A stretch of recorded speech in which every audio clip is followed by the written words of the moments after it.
आपने ये देखा होगा, स्टॉक कुछ वीक्स तक एक टाइट रेंज में मूव कर रहा था।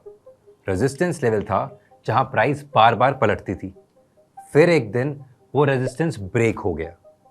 Wide bullish candle, decent volume और रेंज से बाहर निकल गया। ये है ब्रेकआउट, एक की लेवल से प्राइस का डिसाइसिव एस्केप। आज इस कॉन्सेप्ट को डिटेल में समझेंगे। रियल ब्रेकआउट और फेक लुकिंग ब्रेकआउट में डिफरेंस क्या है, कब ब्रेकआउट्स कंटिन्यू करते हैं और कब फेल होते हैं, और एंट्री कहां लेना चाहिए। ये V7 में फॉल्स ब्रेकआउट का प्री रिक्विजिट है।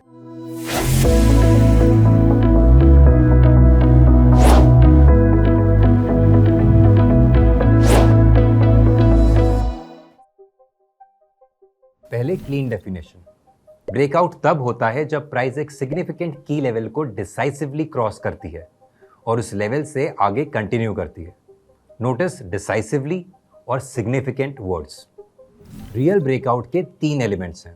पहला, कैंडल का बॉडी लेवल के बियॉन्ड क्लोज होता है, विक नहीं बॉडी। दूसरा, वॉल्यूम अबव एवरेज होता है। तीसरा, अगले सेशंस में फॉलो थ्रू आता है, प्राइस वापस रेंज में नहीं आती। अगर इन तीनों में से कुछ मिसिंग है तो आपको क्वेश्चन करना चाहिए, रियल ब्रेकआउट है या नहीं। अब इन 3 क्राइटेरिया को डिटेल में देखते हैं। ये कंफर्मेशन फ्रेमवर्क है जो आपको फेक ब्रेकआउट से बचाएगा। Breakout confirmation criteria. 1, चूज beyond the level, body not wick. Candle का क्लोजिंग प्राइस लेवल से बियॉन्ड होना चाहिए। विक क्रॉस करना अलोन एनफ नहीं। विक रिजेक्शन दिखाता है, बॉडी क्लोज कमिटमेंट दिखाता है। डेली ब्रेकआउट्स के लिए डेली क्लोज, आर्ली के लिए early close. Time frame matters. 2, volume above average. Breakout candle पे वॉल्यूम एवरेज से ज्यादा होना चाहिए। Ideal 1.5x to 2x of 20 day average. Volume institutional commitment का इंडिकेटर है। Low volume breakout retail drift होता है जो ऑफन फेल करता है। High volume means real conviction. 3, follow through in next 2 to 3 sessions. Breakout के बाद 2 to 3 सेशंस तक प्राइस लेवल के बियॉन्ड होल्ड करना चाहिए। अगर अगले दिन प्राइस वापस लेवल के अंदर आ जाए, ब्रेकआउट फेल। सक्सेसफुल ब्रेकआउट्स में फॉलो थ्रू विजिबल होता है, पॉज एक्सेप्टेबल है बट रिवर्स नहीं। 2 out of 3 is useful, 3 out of 3 is best. Realistically आपको हमेशा तीनों कंडीशंस परफेक्टली नहीं मिलेंगी। 2 out of 3 स्ट्रॉन्ग सेटअप है, 3 out of 3 high probability setup है। 1 out of 3 या 0 of 3 में एंट्री प्रोबेबली अवॉइड करना चाहिए, वो रियल ब्रेकआउट नहीं है। False breakout early signal. अगर ब्रेकआउट के बाद प्राइस क्विकली वापस रेंज में आ जाए तो ये फॉल्स ब्रेकआउट का अर्ली साइन है। With in 1 to 3 sessions price level के वापस नीचे क्लोज कर गई, देन ये रियल ब्रेकआउट है नहीं। पेशेंट ट्रेडर्स कंफर्मेशन वेट करते हैं, इसलिए फॉल्स ब्रेकआउट में फंसते नहीं। ब्रेकआउट्स 2 टाइप्स की होती हैं, कंटिन्यूएशन ब्रेकआउट्स और रिवर्सल ब्रेकआउट्स।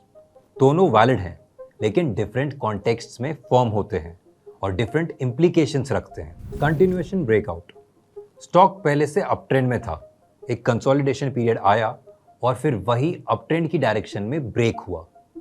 ये मोर कॉमन है और हायर प्रोबेबिलिटी भी। ट्रेंड ऑलरेडी इस्टेब्लिश्ड है, मार्केट जस्ट कंटिन्यू कर रहा है। कंटिन्यूएशन ब्रेकआउट्स ज़्यादा रिलायबल होते हैं क्योंकि ट्रेंड ऑलरेडी इस्टेब्लिश्ड होता है।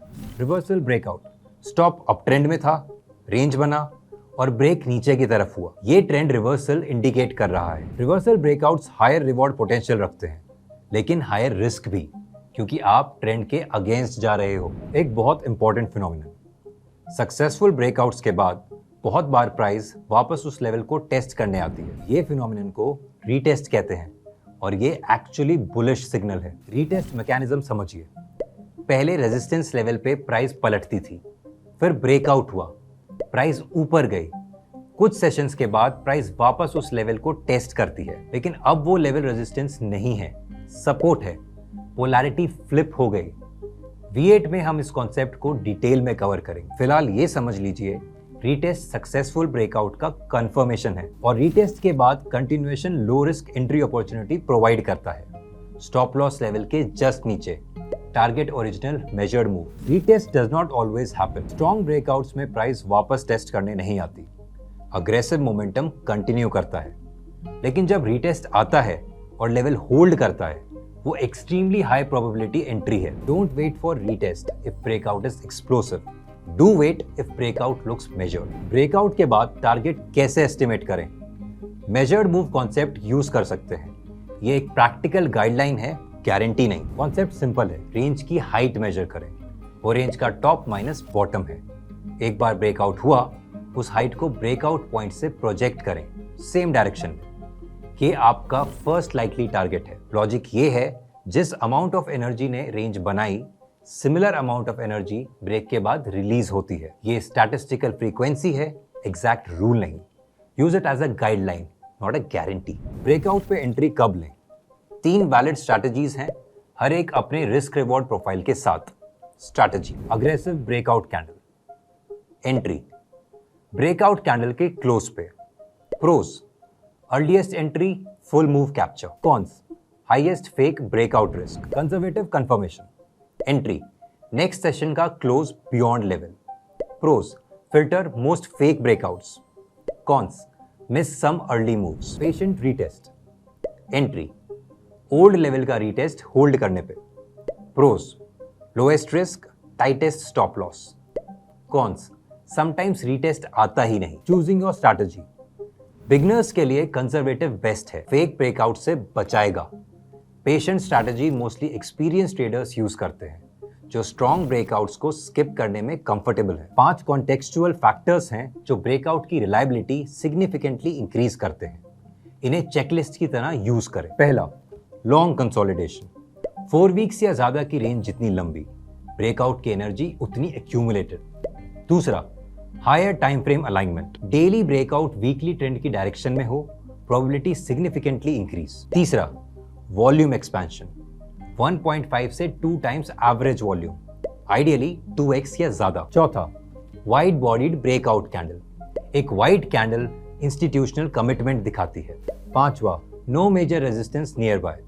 क्लियर रूम होना चाहिए टारगेट के लिए। आज हमने ब्रेकआउट्स को डिटेल में कवर किया। Definition, 3 confirmation criteria, continuation versus reversal, retest mechanism, measured move, entry strategies और reliability factors। ये एक comprehensive framework है ब्रेकआउट बेस्ड ट्रेडिंग के लिए। लेकिन एक एलिफेंट इन द रूम है, सब ब्रेकआउट सक्सीड नहीं होते। बहुत बार प्राइस लेवल के बियॉन्ड क्लोज होता है, फॉलो थ्रू भी दिखता है इनिशियली और फिर सडनली रिवर्स हो जाता है। ये फेल्ड ब्रेकआउट्स होते हैं और इनमें से कुछ डेलिबरेटली इंजीनियर्ड होते हैं लार्जर प्लेयर्स के लिए, लिक्विडिटी ग्रैब करने के लिए। ये फिनोमिनन को हम कहते हैं फॉल्स ब्रेकआउट और लिक्विडिटी ट्रैप्स। V7 में डिटेल में कवर करेंगे। ब्रेकआउट एक की लेवल से डिसाइसिव एस्केप है। रियल ब्रेकआउट के 3 मार्कर्स हैं: body close beyond level, volume above average, follow through. इनमें से कम में शक करना चाहिए। Investment in securities market are subject to market risks. Read all the related documents carefully before investing.